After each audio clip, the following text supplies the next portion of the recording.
Keiko Tanaka pressed her hand against the cold metal wall of the ship's hold, trying to steady herself against the waves of pain radiating through her body.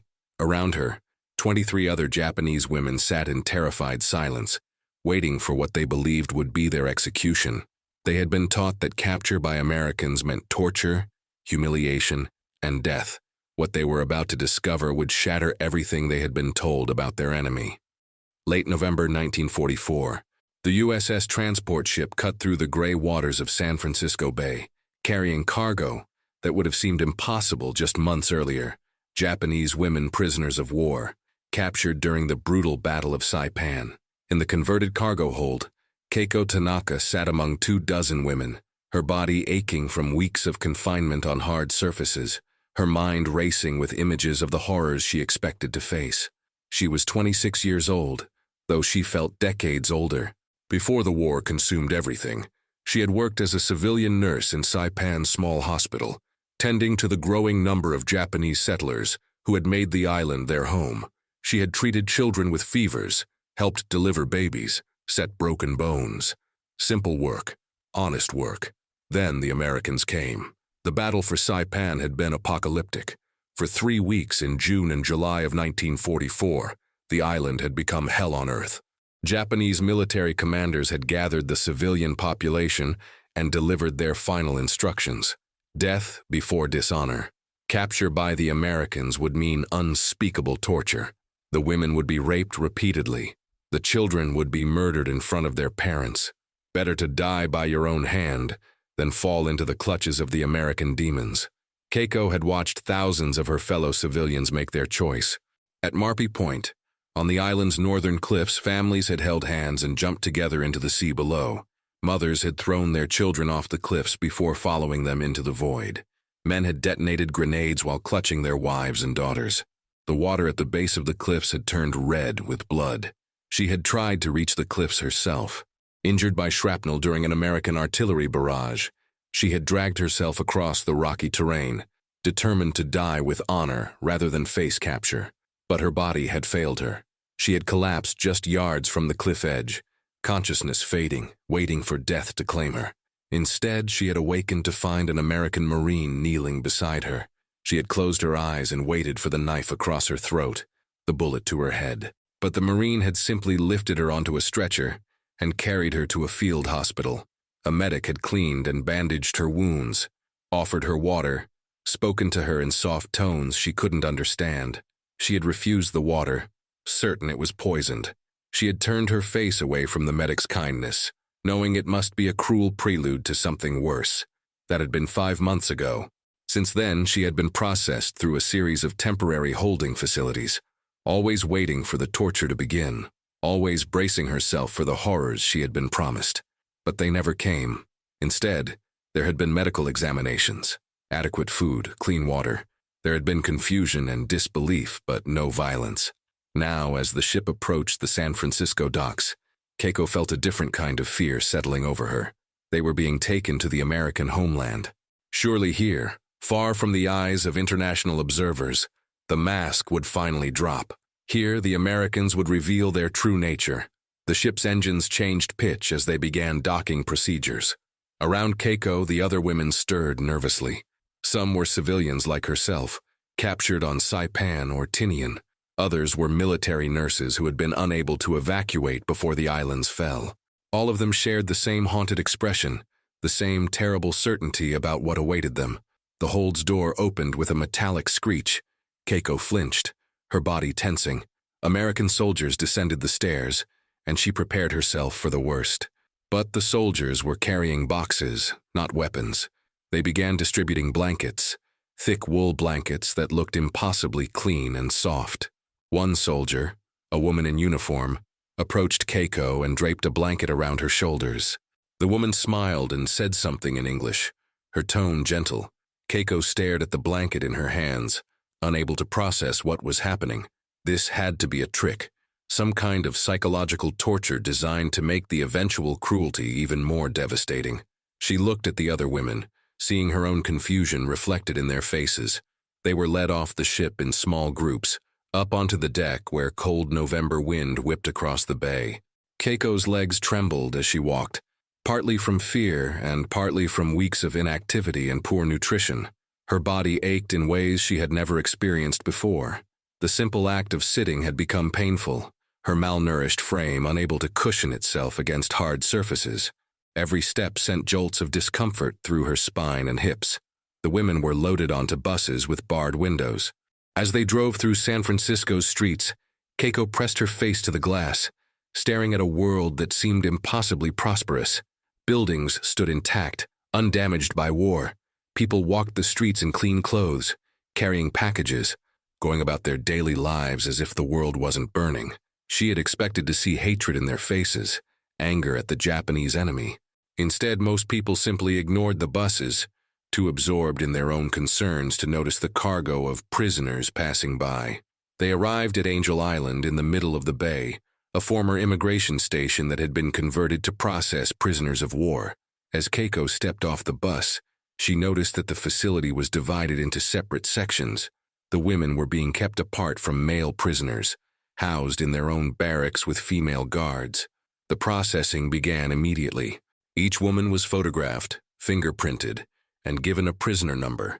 Keiko became prisoner 4782. They were led to a medical facility where American doctors and nurses waited. This was it, Keiko thought. This was where the torture would begin, disguised as medical examination. A female doctor approached her, speaking through a Japanese-American translator. The translator was a young woman, probably in her early 20s, who introduced herself as Mary Tanaka. The shared surname startled Keiko, creating an unexpected connection across the vast divide of their circumstances. The doctor asked questions about Keiko's medical history, her injuries, her current symptoms. When Keiko mentioned the constant pain, particularly when sitting, the doctor's expression shifted to one of professional concern. Through Mary, she explained that prolonged malnutrition and sitting on hard surfaces without adequate cushioning could cause significant tissue damage and inflammation. She needed treatment, proper bedding, and nutritious food to recover. Keiko waited for the trap to spring, for the kind words to transform into cruelty. Instead, the doctor simply began her examination, gentle and thorough, treating Keiko exactly as she would treat any patient. When the examination revealed signs of infection in Keiko's old shrapnel wounds, the doctor prescribed antibiotics and scheduled follow-up appointments. She gave Keiko a cushion to sit on and instructions to use it consistently until her body could heal. The women were assigned to barracks that seemed impossibly luxurious compared to what they had expected. Each prisoner had her own cot with a real mattress, clean sheets, and blankets. There were showers with hot water, toilets that flushed, windows that let in natural light. The barracks were heated against the November cold. That first night, Keiko lay on her cot, unable to sleep, waiting for the other shoe to drop. Around her, the other women whispered nervously in the darkness. This had to be temporary, they agreed. This comfort was designed to make them lower their guard. The real horror would come later, when they least expected it. But the horror never came. Instead, there was routine. Each morning, they were awakened at 6 o'clock. They had 30 minutes to wash and dress before breakfast in the mess hall. The food was simple but abundant. Rice, vegetables, fish, bread, fruit. More food than Keiko had seen in months.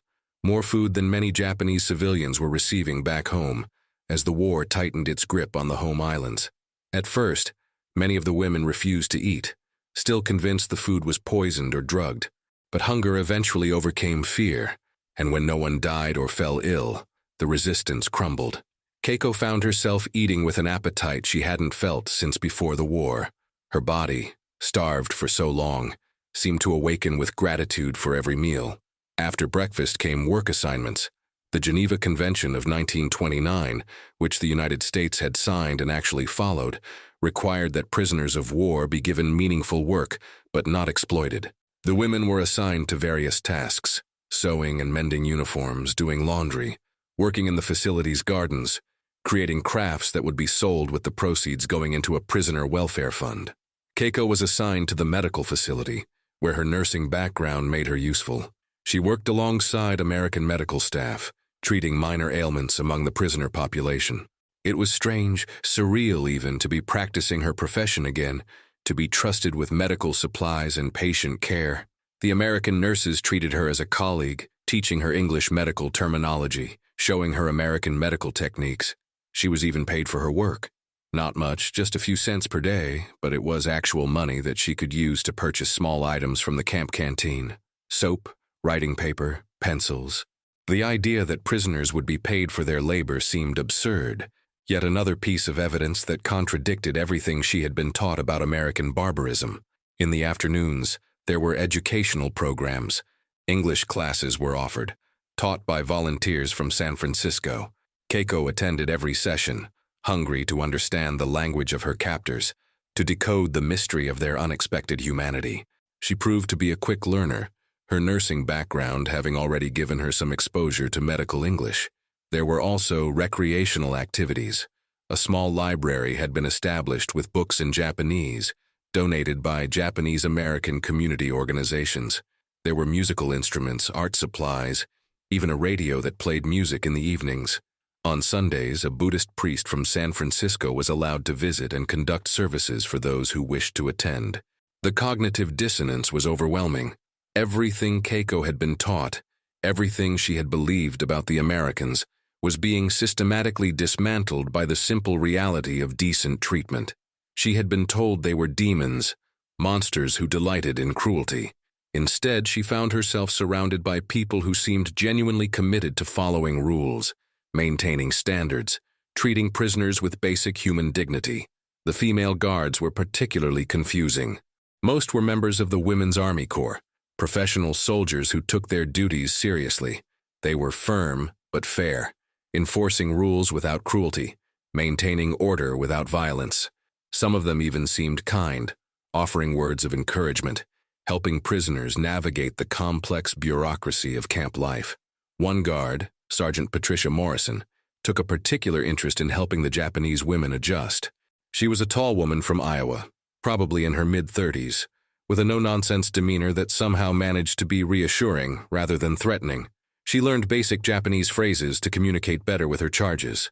She organized cultural exchange activities, encouraging the Japanese women to teach traditional crafts, while American staff shared their own skills and interests. It was through one of these exchanges that Keiko first began to truly connect with her captors as human beings. Sergeant Morrison had asked if any of the Japanese women knew origami, the traditional art of paper folding. Keiko volunteered, and soon found herself teaching a group of American soldiers how to fold paper cranes, flowers, and boxes.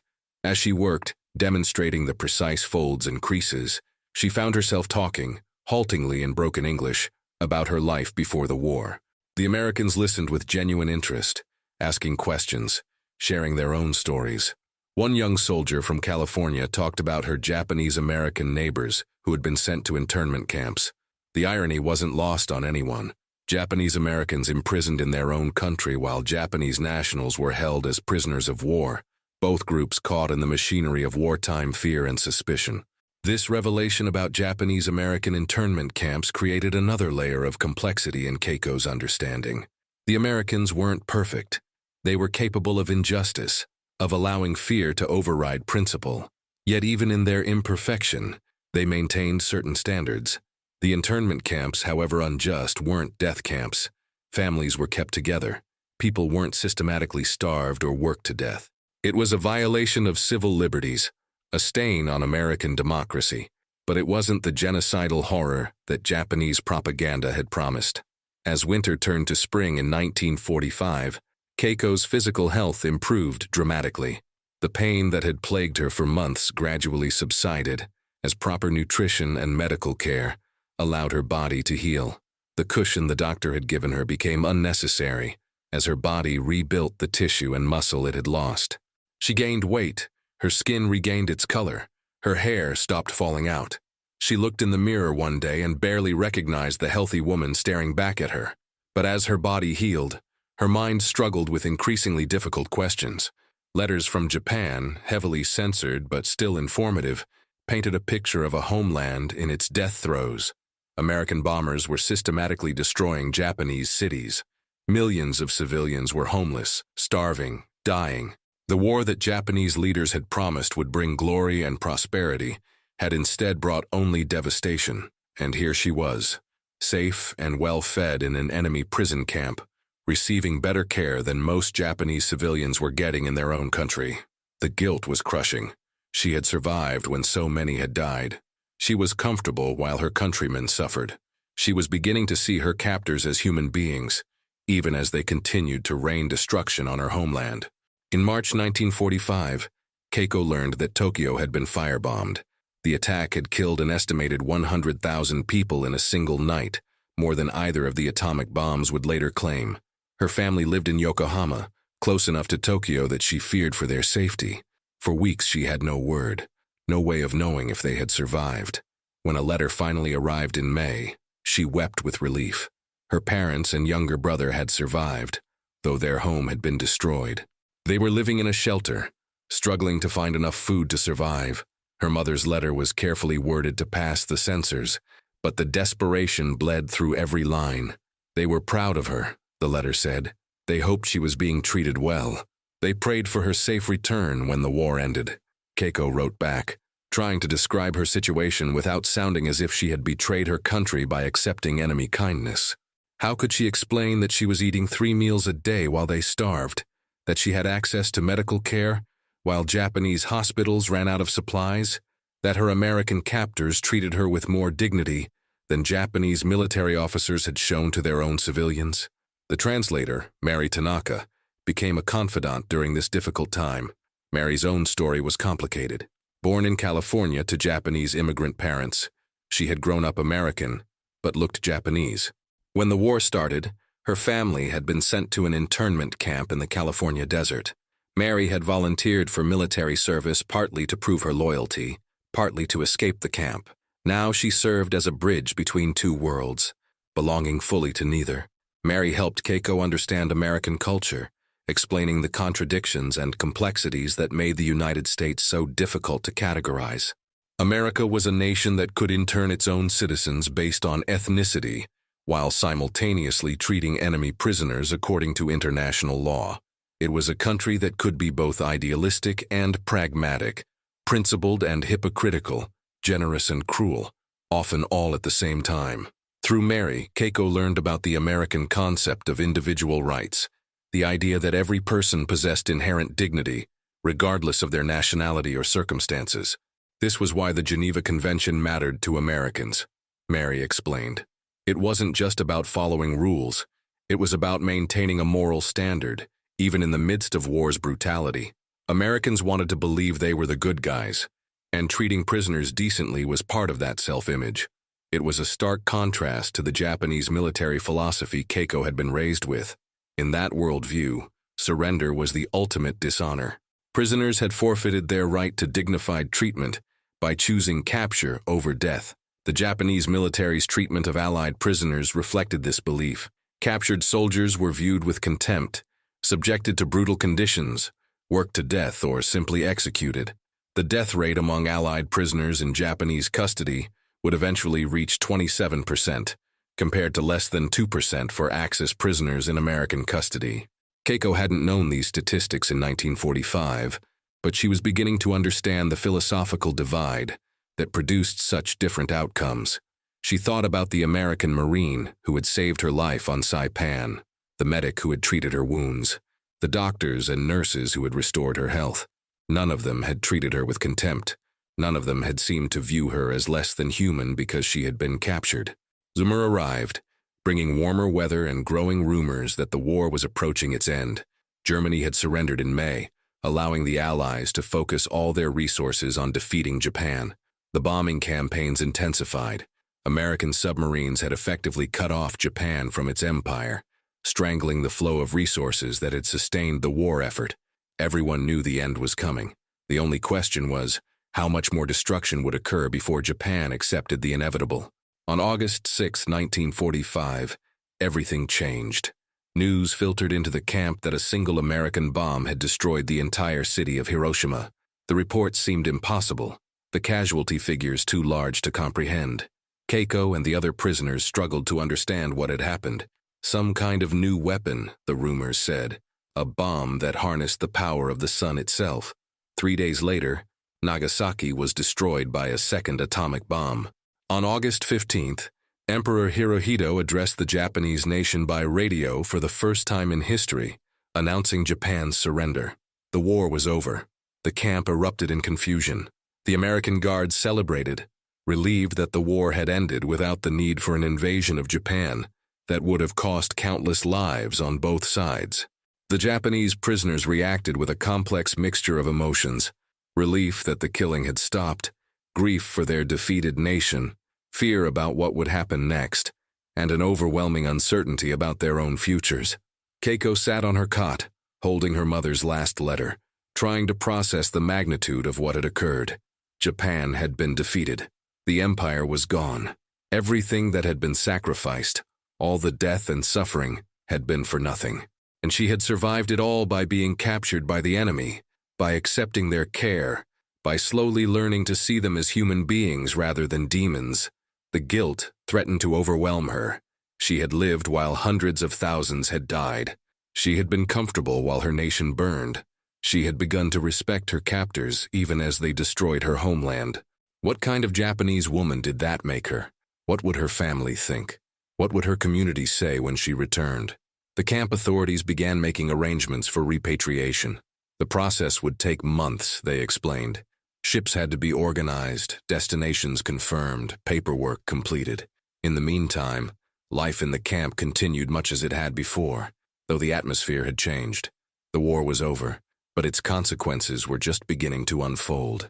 Keiko continued working in the medical facility, continued attending English classes, continued trying to make sense of her transformed understanding of the world. She had conversations with Sergeant Morrison about what Japan would be like under American occupation.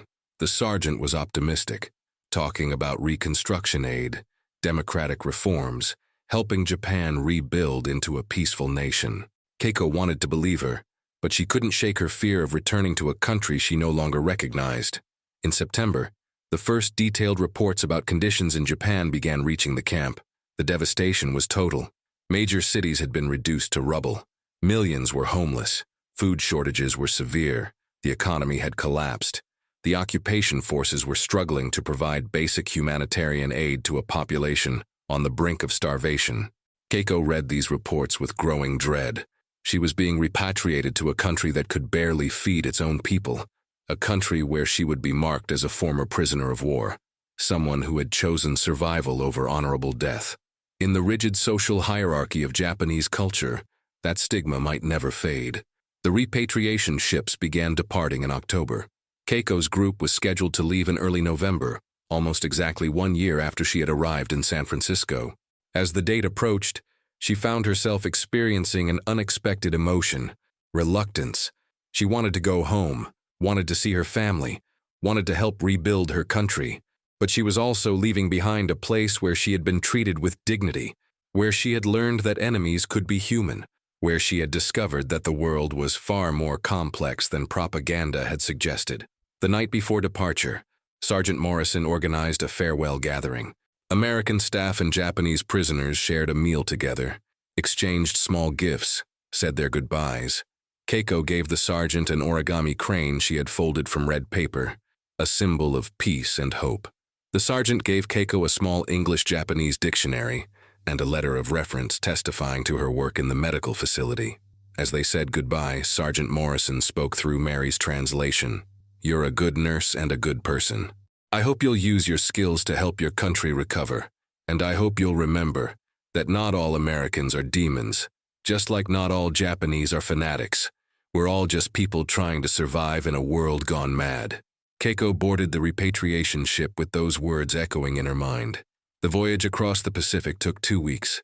2 weeks of increasing anxiety about what awaited her. The ship was crowded with former prisoners, both military and civilian, all of them facing the same uncertain future. They shared stories, compared experiences, tried to prepare themselves for the shock of returning to a defeated nation. The ship docked at Yokohama in late November 1945. As Keiko walked down the gangplank, she confronted the reality of Japan's defeat. The port was a landscape of destruction. Buildings stood as hollow shells, their walls pockmarked by shrapnel, their roofs collapsed. The smell of smoke and decay hung in the air. People moved through the ruins like ghosts, thin and ragged. their eyes hollow with hunger and loss. Keiko's family met her at the port. Her mother had aged a decade in the years since Keiko had last seen her. Her father walked with a limp from an injury sustained during an air raid. Her younger brother, who had been 15 when she was captured, now looked like an old man at 16. They embraced, weeping, grateful to be reunited but overwhelmed by the magnitude of what they had all endured. The reception from the broader community was mixed. Some people were simply grateful that Keiko had survived, that she had returned to help with the massive task of reconstruction. Others viewed her with suspicion or contempt. She had been captured. She had survived in enemy custody. She had accepted American charity. In the eyes of some, these facts marked her as someone who had failed to uphold Japanese honor. Keiko tried to describe her experiences, to explain that the Americans had treated her well, that they had followed international law, that they had shown basic human decency. Many people didn't want to hear it. The propaganda machine had been so effective, the demonization of the enemy so complete, that evidence contradicting the narrative was simply rejected. Some accused her of lying, of having been brainwashed by American psychological warfare. Others suggested she had collaborated with the enemy, trading her honor for comfort. But there were also those who listened, who wanted to understand, who recognized that the old certainties had been shattered by defeat. These people asked questions, sought details, tried to reconcile the propaganda they had been fed with the reality Keiko described. Slowly, painfully, a more nuanced understanding began to emerge. The American occupation forces arrived in force, and Keiko found herself in an unexpected position. Her English language skills, developed during her time as a prisoner, made her valuable as a translator and liaison. She was hired to work with American medical teams providing humanitarian aid to Japanese civilians. It was strange, surreal even, to be working alongside Americans again, but this time in her own country, helping her own people. The American occupation was nothing like what Japanese propaganda had predicted. There was no mass slaughter, no systematic rape, no enslavement of the population. Instead, there was food aid, medical care, reconstruction assistance. General Douglas MacArthur, the supreme commander of the occupation forces, implemented democratic reforms while showing respect for Japanese culture and institutions. The emperor was allowed to remain, though stripped of political power. War criminals were prosecuted, but ordinary Japanese were treated as victims of militarism rather than as enemies to be punished. Keiko watched this unfold with a sense of vindication. Everything she had experienced as a prisoner, everything she had tried to tell people about American adherence to standards and rules, was being demonstrated on a national scale. The Americans weren't perfect. There were incidents of misconduct, cases of abuse, failures of policy, but the overall approach was remarkably similar to what she had experienced in the POW camp. A genuine attempt to follow principles, to maintain standards, to treat even defeated enemies with basic dignity. She worked with the occupation forces for 3 years, serving as a bridge between two cultures that were learning to coexist. She helped American doctors understand Japanese medical practices and cultural sensitivities. She helped Japanese civilians overcome their fear of the occupiers, explaining that these were the same people who had treated her well as a prisoner, that they could be trusted to keep their word. In 1948, she met an American civil affairs officer named Robert Chen, a Chinese-American from San Francisco who had volunteered for occupation duty. They bonded over their shared experience of being cultural intermediaries, belonging fully to neither world but serving as bridges between them. They married in 1949, a union that would have been unthinkable just a few years earlier. In 1952, when the occupation officially ended and Japan regained its sovereignty, Keiko immigrated to the United States with her husband.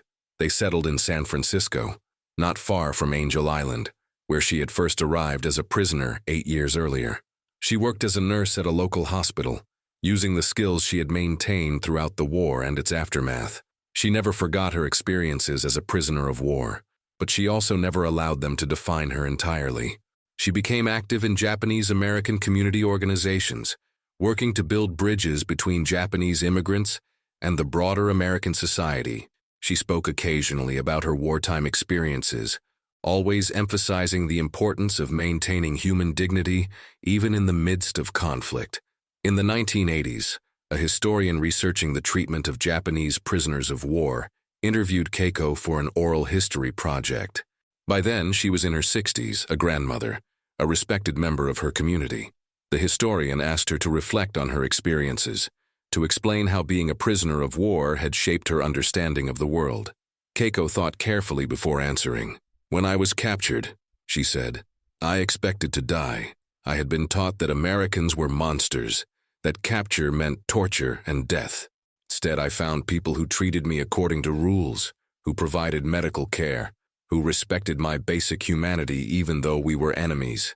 It confused me at first. I thought it must be a trick, that the cruelty would come later, but it never did." She paused, gathering her thoughts. "I'm not saying the Americans were perfect. They weren't. They made mistakes. They did terrible things during the war. The atomic bombs killed hundreds of thousands of people. The firebombing campaigns destroyed entire cities. But even in the midst of that destruction, they maintained certain standards for how prisoners should be treated. They followed rules, even when it would have been easier not to." The historian asked what she thought that said about American culture, about the American approach to war. Keiko smiled, a sad but genuine expression. "I think it says that Americans want to believe they're the good guys. They want to think of themselves as principled, as following rules, as respecting human rights. Sometimes that's just self-delusion, a way of justifying their actions, but sometimes it actually means something. Sometimes it makes a real difference in how they behave." She looked out the window of her San Francisco home, toward the bay where she had first arrived as a terrified prisoner 4 decades earlier. "They treated us with dignity when they had every reason not to. We were the enemy. Our country had attacked them, had killed their soldiers, had committed atrocities against their prisoners. They could have responded with equal cruelty, and no one would have blamed them, but they didn't. They chose to follow rules, to maintain standards, to treat us as human beings rather than as objects of revenge. That taught me something important," she continued. "It taught me that even in war, even in the midst of hatred and violence, it's possible to maintain your humanity. It's possible to see your enemy as a person, to treat them with basic dignity, to follow principles even when it's difficult. That's not weakness. That's strength, real strength." The historian asked one final question. Did she think her experience as a prisoner of war had contributed to the surprisingly smooth reconciliation between the United States and Japan after the war? Keiko considered this carefully. "I think it helped," she said finally. "Not just my experience, but the experiences of all the Japanese prisoners who were treated decently by the Americans. We went home and told people what we had seen, what we had experienced. Many didn't believe us at first, but eventually the truth became undeniable. The Americans weren't the demons we had been told they were. They were just people, capable of both good and bad, but generally trying to do the right thing. When the occupation began," she continued, "there were people like me who could tell our fellow Japanese that the Americans could be trusted, that they would keep their word, that they would help us rebuild. We became bridges between the two cultures, helping to overcome the hatred and fear that the war had created. I don't think the reconciliation would have happened as quickly or as smoothly without those bridges." She smiled again, this time with more warmth. "In the end, America's greatest victory in the Pacific wasn't won with bombs or bullets. It was won with something far more powerful, the simple, radical act of treating enemies as human beings. That's what changed hearts and minds. That's what made reconciliation possible. That's what turned enemies into allies and eventually into friends." The interview ended, but Keiko's story continued. She lived to see the full flowering of the U.S.-Japan alliance, the transformation of former enemies into close partners. She watched as Japan rebuilt itself into an economic powerhouse, as Japanese and American cultures influenced each other, as the bitter hatreds of war faded into history. She kept certain mementos from her time as a prisoner, the English-Japanese dictionary Sergeant Morrison had given her, now worn and faded from decades of use. A photograph taken at Angel Island in 1945, showing her in donated Red Cross clothing, smiling hesitantly at the camera, still uncertain about her fate, but beginning to hope that she might survive. The cushion the doctor had given her when she complained that it hurt to sit, a tangible reminder of the moment when she first began to understand that her captors saw her as a person deserving of care. These objects told a story that seemed almost impossible in retrospect, A story of enemies who treated each other with dignity, of rules that were followed even in the midst of total war, of human connections that transcended national boundaries and wartime hatreds. It was a story that challenged simple narratives about good and evil, that revealed the complexity and contradiction inherent in human nature. Keiko Tanaka passed away in 1994, at the age of 76. Her obituary in the San Francisco Chronicle mentioned her work as a nurse, her contributions to the Japanese-American community, her role in promoting cross-cultural understanding. It noted, almost as an afterthought, that she had been a Japanese prisoner of war during World War II, held at Angel Island, and treated according to the Geneva Convention. That simple phrase, treated according to the Geneva Convention, contained within it an entire universe of meaning. It represented a choice that the United States had made, a decision to follow rules even when fighting an enemy that often didn't. It represented thousands of individual acts of decency by guards, doctors, nurses, and administrators who saw their prisoners as human beings, rather than as objects of hatred. It represented a strategic decision that treating prisoners well would serve American interests better than cruelty would. Most importantly, it represented the possibility of maintaining humanity even in the midst of war's brutality. The story of Japanese women prisoners of war in American custody wasn't a story of American perfection or moral superiority. The United States committed its own atrocities during World War II, made its own terrible choices, caused its own immense suffering. But in this one area, in the treatment of prisoners of war, America largely lived up to the principles it claimed to represent. That mattered. It mattered to Keiko Tanaka, who survived the war because an American Marine chose to save her rather than kill her. It mattered to the thousands of other Japanese prisoners who received medical care, adequate food, and basic dignity when they had expected only death. It mattered to the post-war reconciliation that transformed bitter enemies into close allies. And it matters still, as a reminder that even in humanity's darkest moments, we retain the capacity to choose decency over cruelty, principle over expedience, humanity over hatred. The pain Keiko felt when she sat in that ship's hold in November 1944 was real, a physical manifestation of the suffering war inflicts on human bodies, but it was also the beginning of a healing process, both physical and psychological, that would transform her understanding of the world. The Americans who treated her pain, who gave her a cushion and proper nutrition and medical care, weren't trying to win her loyalty or extract information. They were simply following rules, maintaining standards, treating a prisoner as a human being deserving of basic care. That simple act of decency, multiplied across thousands of prisoners and millions of interactions, helped build the foundation for a lasting peace. It demonstrated that enemies could become allies, that hatred could be overcome, that the wounds of war could eventually heal. It proved that maintaining humanity in the midst of conflict wasn't just morally right, it was strategically wise, creating possibilities for reconciliation that cruelty would have forever foreclosed. Keiko's story, and the stories of thousands like her, remind us that how we treat our enemies in war shapes the peace that follows. The choice to follow rules, to maintain standards, to see the humanity in those we fight, these aren't signs of weakness. They're expressions of strength, demonstrations of the principles we claim to defend. They're investments in a future where former enemies might become friends, where the hatreds of war might give way to the possibilities of peace. In the end, that may be the most important lesson of all, that even in war, especially in war, our humanity is tested not by how we treat our friends, but by how we treat our enemies. The Americans who cared for Japanese prisoners of war passed that test, not perfectly, but well enough to make a difference, well enough to change hearts and minds, well enough to help build a peace that has lasted for generations. And it all began with a simple question from a doctor to a prisoner: where does it hurt? The answer: it hurts when I sit, led to treatment, to healing, to a gradual understanding that enemies could be human, that rules could matter, that dignity could be maintained even in the midst of total war. That understanding, born in pain and nurtured through unexpected kindness, helped transform the world.